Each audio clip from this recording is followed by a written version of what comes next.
태극신검 이해를 시작하겠습니다. 공직자들이 사적 영역에 대한 활동은 강제성을 수반할 수 있습니다. 정부는 권력을 지니고 있죠. 권력에 바탕하여 기능을 수행하니까 강제성을 수반하겠죠. 이 강제성은 사적 영역의 특정 집단이나 개인에게 이익을 주는 형태로 진행될 수도 있으며 손실을 끼치는 형태로 진행될 수도 있습니다. 그렇죠. 예를 들어 각종 인허가나 취소와 같은 활동은 강제성을 지니며 이익을 줄 수도 있고 손실을 끼칠 수도 있습니다. 또한 각종 경제 정책이나 입법 활동 역시 동일한 효과를 냅니다. 한국의 경우 정부의 부동산 정책이나 김영란법과 같은 것들이 강제성을 지니며 사적 영역의 특정 집단이나 개인에게 재산상의 이익을 주기도 하고 손실을 끼치는 경우라고 하겠습니다. 그렇죠. 부동산 정책. 문재인 정부는 이후에 부동산 정책을 자주 변경하면서 개인이나 집단에게 의도적으로 손실을 끼치려 했던 그래요. 일이 있었어요. 활동은 필연적으로 가치를 지닌 생산물의 사용이나 소비를 통해 이루어집니다. 가치는 조직체 유지를 위해 사용되는 부분과 활동 과정에서 사용되는 과정이 있습니다. 그래요. 이런 부분이 있습니다. 그렇죠.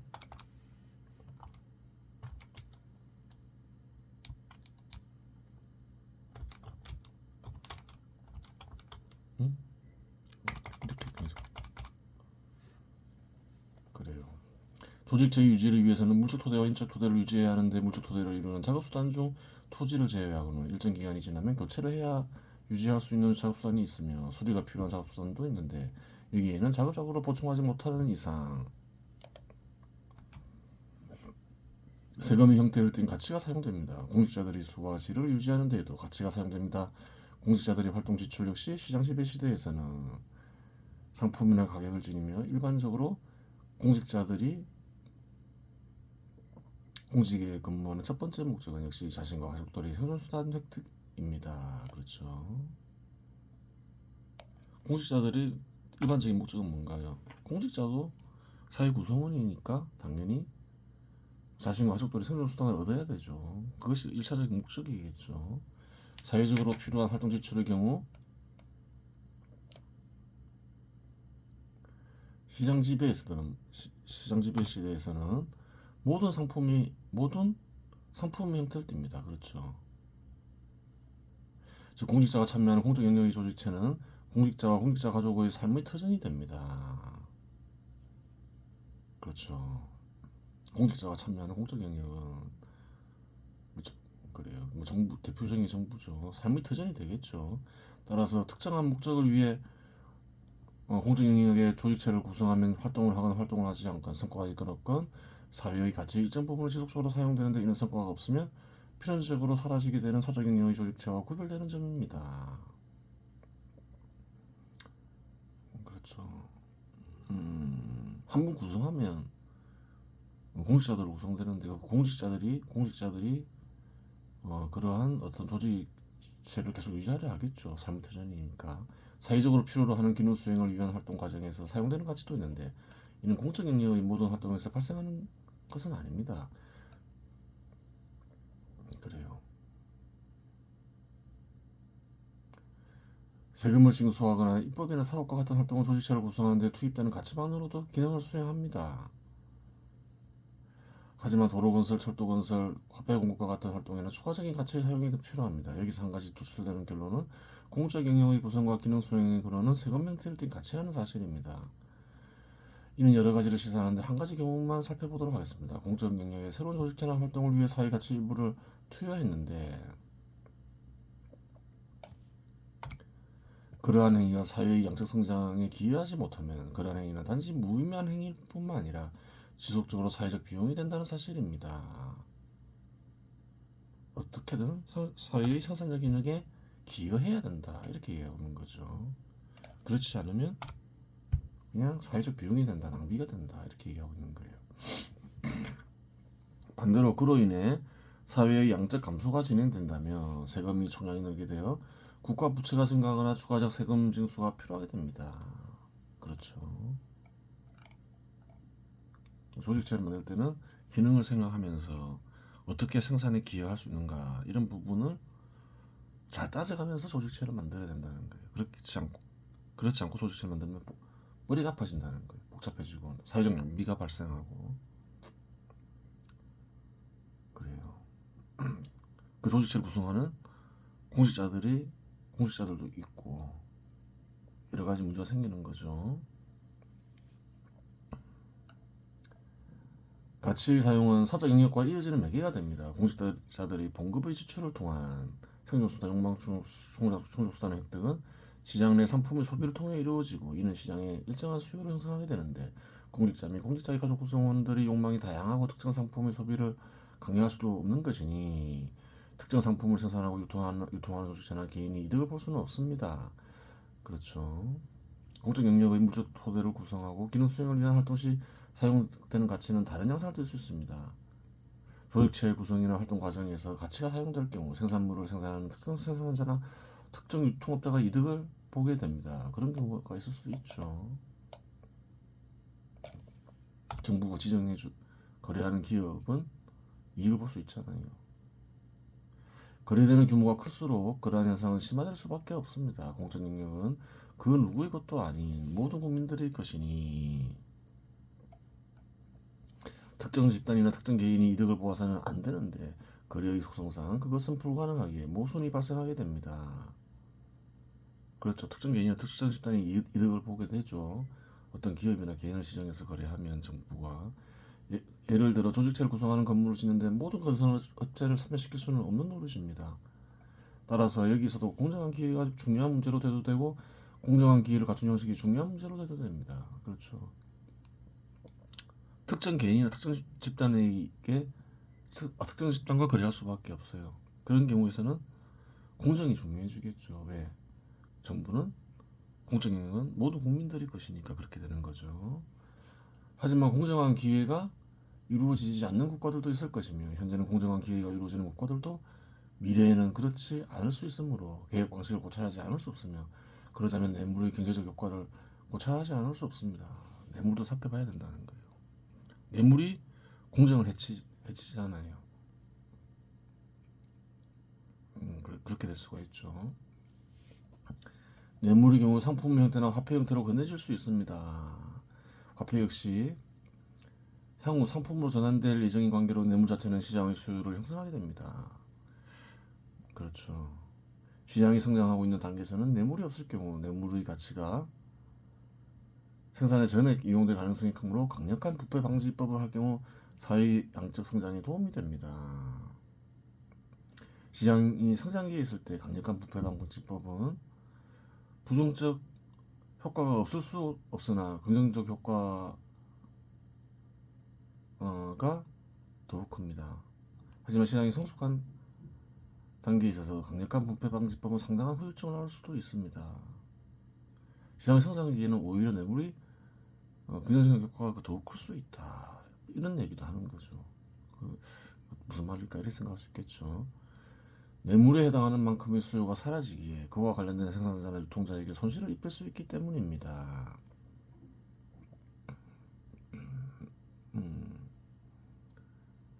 또 시장이 성숙한 단계에서는 뇌물이 행행하고 있을 때 부패 방지법을 강하게 만들면 문제가 생길 수 있다 이렇게 이해하는 거죠. 왜?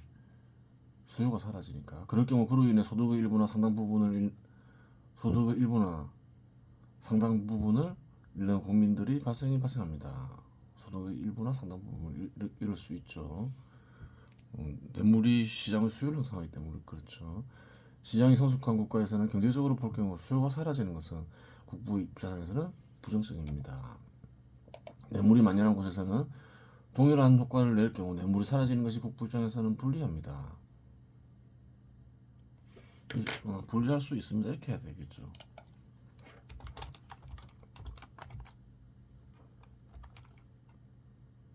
대체 수요를 만들면서 없애는 게 맞겠죠. 하지만 뇌물이 통한다면 공정한 기회가 선택되지 않으니 공적 영역이 무의미해지므로 뇌물을 사라지게 하긴 해야 하는데 결국 어떻게가 중요한 문제로 되게 됩니다. 항상 방법이 문제인 거예요. 이 조석에 달려있죠. 사회 전체적으로 정부가 민간 기업을 육성하고 정부가 민간 기업을 육성해요. 민간 기업은 이익을 얻죠. 기업의 이익을 이윤이라 하죠. 이윤의 일부를 세금이나 뇌물로 취한다면 경제 발전에 이상이 없다. 그렇죠. 근로자에게 다 주고 모든 비용을 제하고 이제 이윤이 생겼어요. 그중에 이제 일부를 세금이나 뇌물로 줘요. 또 정부는 민간 기업을 육성하려고 해요. 근데 정부의 구성원들이 뇌물을 받았어요. 그럼 정부는 민간 기업을 더욱 육성하려고 하겠죠. 아, 민간 기업 키우니까 돈도 들어오구나. 민간 기업이 계속 육성되면 사회가 양적 성장하겠죠. 더 도움이 되는 거죠. 더 좋을 수도 있는 거예요. 의지가 강해지, 의지가 중요하다 했잖아요. 그래요. 그리고 사회 구성원들은 또 어떤가요? 대부분 기업이나 근로자죠. 민간 기업이 육성이 되면 직업도 잘 생기고 소득 1인당 얻는 소득도 커지고 그런 효과가 있을 수가 있다는 거예요. 반면에 정부가 기업으로부터 세금이나 뇌물을 취하지 않더라도 민간 기업에 불리한 제도를 만들거나 정책을 집행하면 경제는 쇠퇴할 수 있다. 공산주의나 사회주의 국가는 한때 민간 기업을 다 없애버렸죠. 그럼 민간 기업으로부터 세금이나 뇌물을 거둘 수 없잖아요. 뇌물을 취하지 않았다 해서 경제가 성장하는 건 아니라는 거예요. 발전하는 건 아니라는 거예요. 성장이나 발전. 물론 가장 좋은 제도나 정책은 뇌물을 취하지 않고 세금 부담을 줄이며 강한 의지로 민간 기업을 육성하는 것이다. 그렇죠. 그게 제일 좋겠죠. 그래요.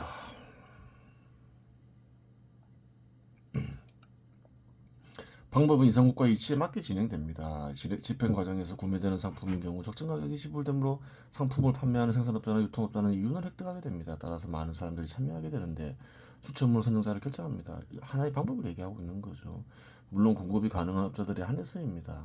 자격도 안 되는데 참여시키면 안 되겠죠. 이 경우 추첨을 조작하지 않는 이상 뇌물이 개입할 여지는 없습니다. 충분한 이윤을 제공하므로 사회적으로 형성되는 매출액 대비 뇌물액 비율을 연구를 통해 구한 뒤 그 가치에 해당하는 금액을 자비와 사랑 정책을 위한 항목으로 선정자로부터 세금을 거둡니다. 이렇게 이제 자비와 사랑 정책을 위한 자금 마련할 수도 있다는 거예요. 세금이 만연한 곳에서 그만큼 세금 뇌물을 완전 퇴치하면서 기업이 뇌물을 내고 있다. 그 뇌물에 해당하는 것을 세금의 형식으로 거두어서 또 자비와 사랑 정책을 쓸 수 있다. 이렇게 얘기하고 있는 거죠. 찾아보면 방법이 많아요. 제일 좋은 건 뭔가요? 양적 성장을 하면서 거두는 거겠죠. 이건 또 별로 그렇게 썩 좋은 방법은 아닐 수 있어요. 세율을 올려야 되잖아요. 그렇죠. 그리하여 그 세금으로 상품을 구매하여 자비와 사랑 정책 대상자들에게 제공하면 시장의 수요도 줄지 않게 되니 사회의 양적 성장에도 피해가 없고 자비와 사랑도 향하게 되고 부패도 사라지니 올바른 기업법이 되는 것입니다. 국부의 입장에서는 피해가 없으나 그럼에도 불구하고 특정 집단이나 특정 개인은 손실을 입을 수 있는데 안타깝지만 해결 과정에서 모든 것을 해결할 수는 없습니다. 그러니 항상 문제가 생기지 않게 해야 하는 것이 중요하다고 하겠습니다. 문제를 만들지 마라. 그렇게 얘기하고 있어요. 이제까지 공적 영역이 처음부터 문제를 안 만들어야 된다는 거예요.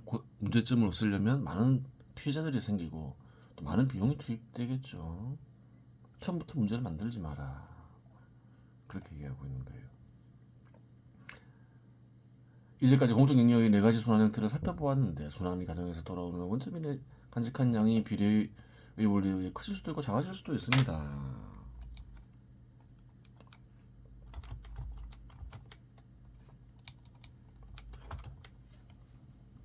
이러한 경우는 흐름과 필요성을 파악하기 용이하나 순환의 원점으로 돌아올 시 커지는 것도 있고 작아지는 것도 있다면 거기에는 긍정적인가 부정적인가 원인을 파악할 필요가 있습니다. 그런 경우에는 조치가 필요할 수 있기 때문입니다.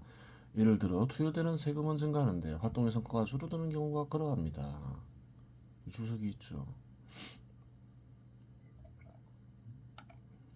세금을 많이 투여되는데 성과가 줄어들건 없다. 그럼 문제인 거죠. 시정해야 되는 거죠. 주석이 달려 있겠죠. 세상 일이라는 것은 돈만 가지고서 이루어지는 것이 아니다. 의지와 의지를 실현할 수 있는 기술이 없다면 아무리 큰 자금을 투입하고 많은 사람들을 동원하며 제도적으로 뒷받침하더라도 실패한다. 대표적인 사례가 2023년 한국에서 일어난 새만금 세계 잼버리 갯벌 유치 사태이다. 그래요. 잼버리는 청소년들이 야영 생활을 하며 국제 우위를 다지는 행사인데 그렇죠. 야영 생활을 하죠. 많은 세계의 청소년들이 참여를 하죠.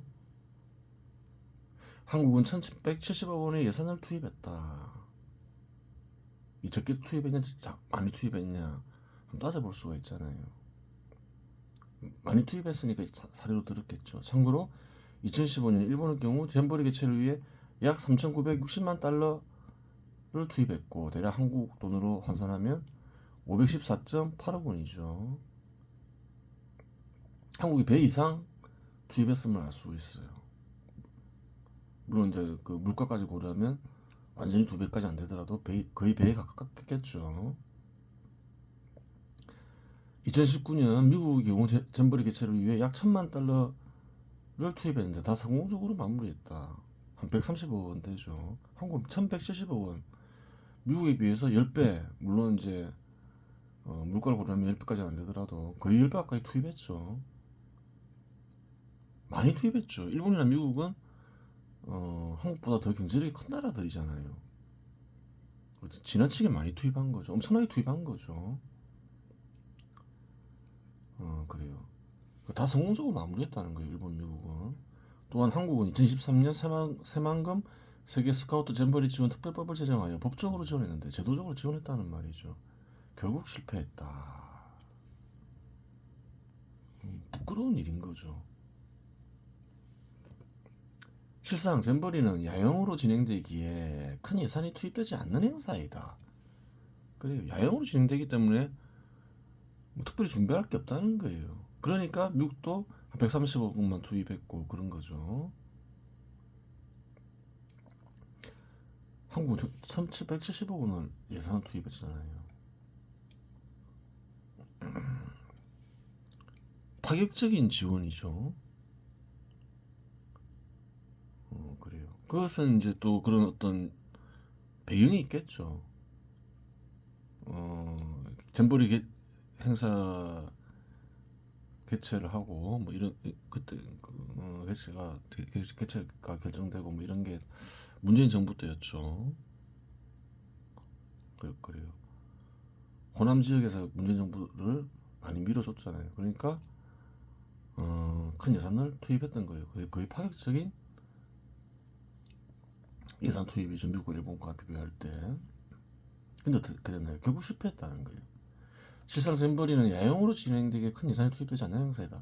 전라북도에는 덕유산 국립공원, 내장산 국립공원 등 야영을 하기 좋은 아름다운 장소들이 제법 있다. 하지만 야영이 어려운 배수가 안 되는 갯벌에 잼버리를 유치한 것이 잘못이다. 결국 사람이 타락하면 아무리 큰 자금을 투입하고 제도적으로 뒷받침하더라도 실패는 불가피하다는 사실을 알 수 있다. 큰 예산이 투입되는 만큼 가장 아름다운 곳을 선택하여 야영하기에 좋은 환경으로 만들었다면 전 세계 청소년들이 참여하니 세계적인 관광지를 만들 수 있지 않았겠는가. 그렇죠. 이글스는 그렇게 얘기하는 거예요. 일단 무조건 잼버리를 성공시켜야 되겠죠. 성공을 시킬 수 있는 장소를 찾아야 되겠죠. 거기에다가 한국은 산이 많잖아요. 여행하기 좋은 환경이 많다는 거예요. 그리고 아름다운 산도 많다는 거예요. 가장 아름다운 산을 선택해서 어, 그래요. 많은 예산을 투입해서 많은, 많은 사람들이 만족을 해요. 참여했던 사람들이. 국내 청소년들도 많이 참석하고 전 세계적으로 많이 참여하죠. 그럼 어떻게 될까요?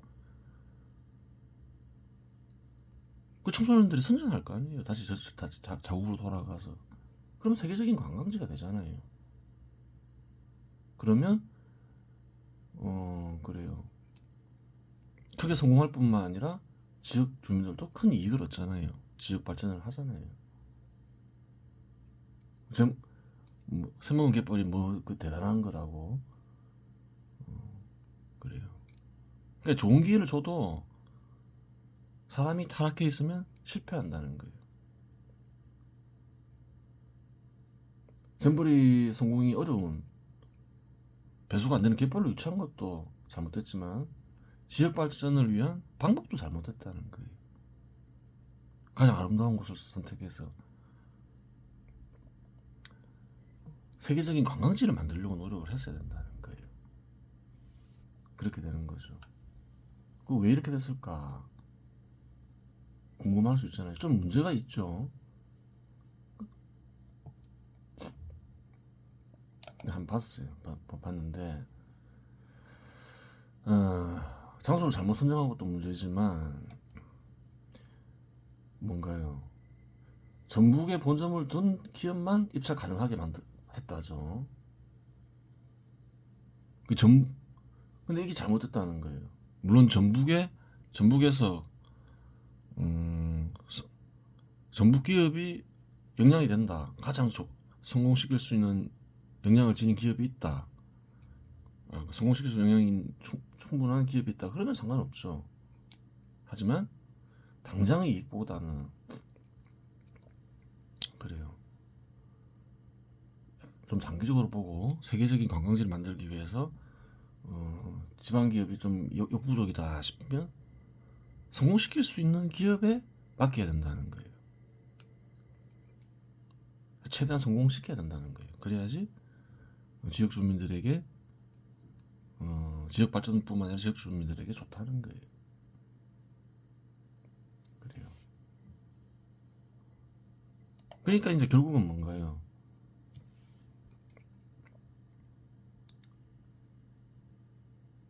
그냥 지역 주민이 지역 기업도 지역 주민들이 하니까 특정 지역 주민, 지역 기업들이 그래요. 쟤보다 젯밥에 관심이 많았던 거죠. 투입되는 돈을 어떻게든 최대한 빼먹느냐 뭐 그런 게 눈에 그냥 보이는 거죠. 잘못됐다는 거예요. 그래요. 남은 시간은 틀 거마종지를 보겠습니다. 그럼 차 3자 개 현재 가흠 자야 이 세 가지 다 언급했죠. 세 가지 효과에 대해서 신의 소리를 듣고 그래요. 의식이 어떤가 하는 식과 합의를 하고 그래요. 어떤가 하는 신의 마음이 생기면서 인간의 집착에 의한 마음이 사라지고 어떤 집착에 의한 고통이 사라지고 이런 것들이 이제 자잘한 효험들이죠. 이 세 가지 효험은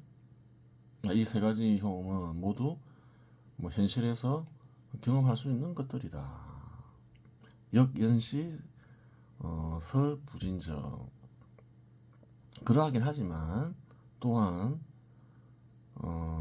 이러한 효험들을 다 말로 다 설명할 수는 없다. 그래요. 수인 근기 각 현수승 그래요.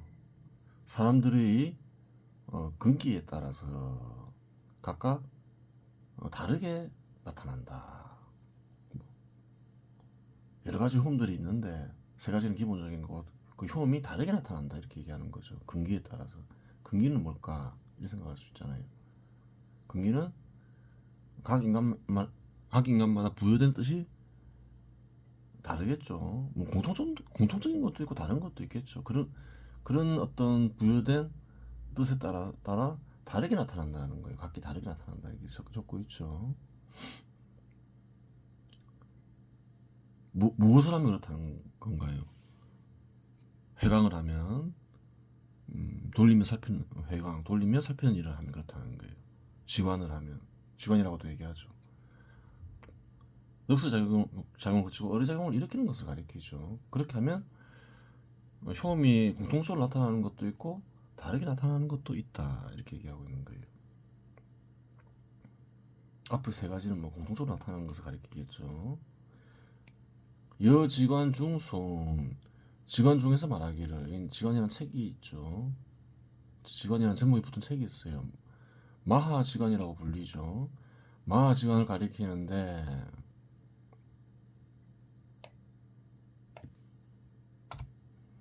전태종에서 법화경을 주석한 책으로 중국 송나라 시대에 지의 대사가 강선한 것을 제작 관정이 필기한 책이다. 그렇게 적고 있죠. 지관에서 언급한 것과 같이 성근 발상시약, 선한 근기가 모습을 드러내는 것은 이를 가리킨다. 뭐 좋은 근기가 모습을 드러낸다 이런 그것을 가리킨다. 그것은 이제 참된 뜻은 뭔가요? 각각 사람들에게 부여된 참된 뜻이 있고 그 뜻에 따라서 효험이 다르게 나타난다. 그래요. 그것을 말한다 이렇게 얘기하고 있는 거죠. 차사 여인 음수 이러한 현상은 사람이 물을 마시는 것과 같다. 냉온자지 물을 마시는 것 같아서 차갑고 따뜻한 것을 뭐 절로 알아야 한다. 겪으면서 절로 알아야 된다 이 말이죠. 아무리 말로 설명해줘도 알 수 없다는 거예요. 어떤 효험이 나타날지. 수 자기 신득 과 방진. 그래요. 스스로 알아야 되는데 몸소 확실히 얻은 후에야 진실을 알 수 있다. 네가 겪어봐서 얻어야만 진실을 알 수 있지. 사람들마다 효험이 다르게 나타나기 때문에 뭐 이게 나타난다 저게 나타난다 당신은 이게 나타난다 저게 나타난다 이렇게 얘기해 줄 수가 없다 이렇게 얘기하고 있는 거예요. 스스로 지원하면서 진실을 알도록 하여라 이 말이죠.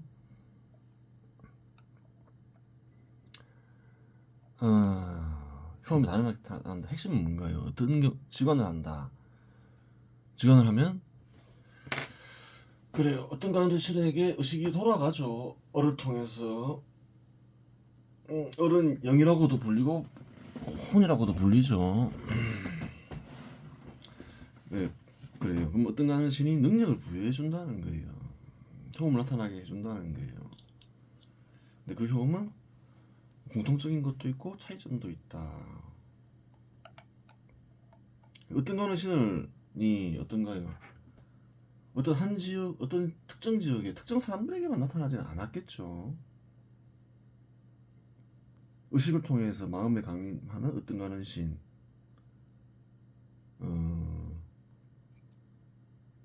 전 세계적으로 여러 사람들에게 나타났겠죠. 전 세계 전 지역으로 보면 나타난 경우가 제법 있다는 거예요. 나타난다고 해서 다 알아채는 건 아니죠. 알아채는 사람들은 어떤가요? 나타난 사람들보다는 더 소수겠죠. 마음에 나타났는데 참 오랜만이 왜다 이렇게 알아채는 애들은 또 작아요.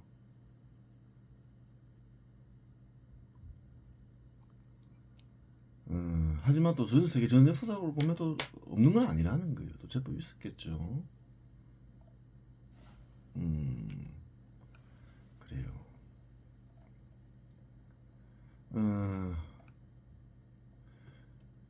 의식이 강림하는 어떤 가는 신을 의식이 강림하여 마음에 나타나는 어떤가는 신을 기독교에서는 성령이라고 칭하는데, 그래요. 중국에서는 뭐라 하나요? 동양에서는 그래 도덕경에서는 곡신이라고 하죠. 성령이 사람마다 주는 능력의 종류에 대해서 다 자세히 언급하고 있다. 취지는 같은데 종류를 언급하고 있어요. 특금화종지에서는 언급하고 있지 않죠. 은사는 여러 가지지만 성령은 같은 성령이십니다. 어떤 이에게는 성령을 통하여 지혜의 말씀이 그래요. 어떤 이에게는 같은 성령에 따라 지식의 말씀이 주어집니다. 어떤 이에게는 같은 성령 안에서 믿음이 성령의 존재를 보다 강하게 느끼면 보다 강한 믿음이 생기겠죠. 어떤 이에게는 그 한 성령 안에서 병을 고치는 은사가 주어집니다. 그럴 수도 있다는 거예요. 제가 아까 수많은 능력들을 부여받는다는 거예요. 어떤 이에게는 기적을 일으키는 은사가, 어떤 이에게는 영들을 식별하는 은사가, 어떤 이에게는 여러 가지 신령한 언어를 말하는 은사가, 어떤 간에 신의 뜻이 간직된 그리고 그를 보면 딱 안다 이 말이겠죠. 어떤 이에게는 신령한 언어를 해석하는 은사가 주어집니다.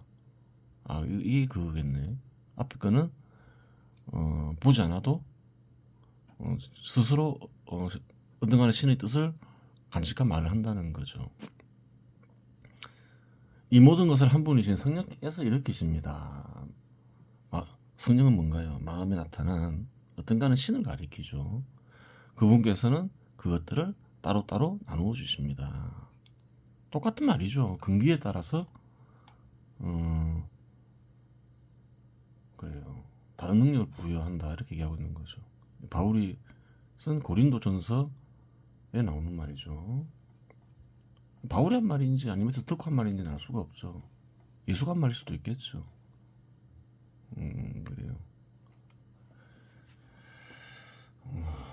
바울은 예수를 직접 만나지는 않았지만 또 바울은 예수 제자들을 만나서 많은 것을 전달을 받았을 거 아니에요. 그렇게 되는 거예요. 이번 시간은 여기서 마치겠습니다.